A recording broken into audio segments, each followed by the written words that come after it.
Laat me zitten in het donker. Ik ben Julie Droeghaag en ik ben 18. En ik studeer Creative Writing in Arnhem en ik woon daar ook. En ik kom het weekend nog naar huis, naar Oorsbeek, naar mijn ouders. Ik denk dat ik door kunstbende nu op de opleiding zit waar ik op zit. En ik was nog niet zo goed bezig en ik heb maar gewoon meegedaan omdat ik het leuk vond om eens een keer te kijken wat ik nou precies deed en of ik daar goed in was of niet. En toen werd ik tweede en toen dan leer je via leer je mensen kennen. Die je dan ook weer vragen of je ergens wil komen voorlezen of dat je bij hun naar een workshop wil komen. En ik ben zo via workshops en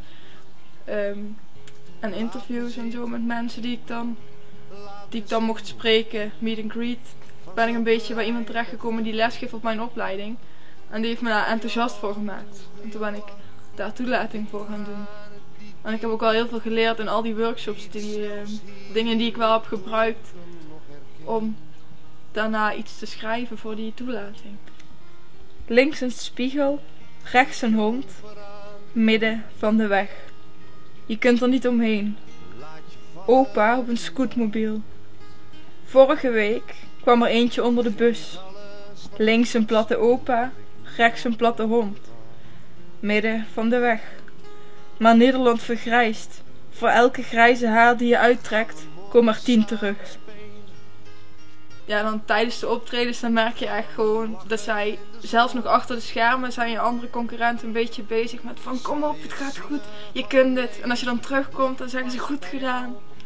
Het helpt ook wel om gewoon eens af en toe op een podium te staan. Dat is ook belangrijk. Als jij nooit op een podium staat, dan leer je ook sowieso niet om voor te lezen. In mijn geval dan.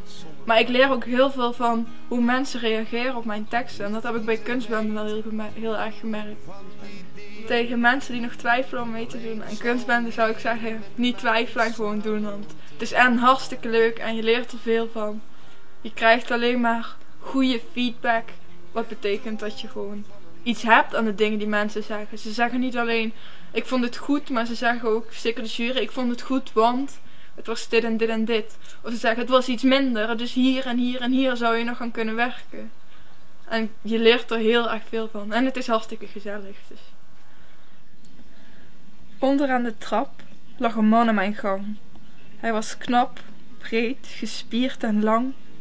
Toen ik hem in mijn ochtendjas zachtjes in mijn armen nam, fluisterde hij dat hij alleen voor de watermeter kwam.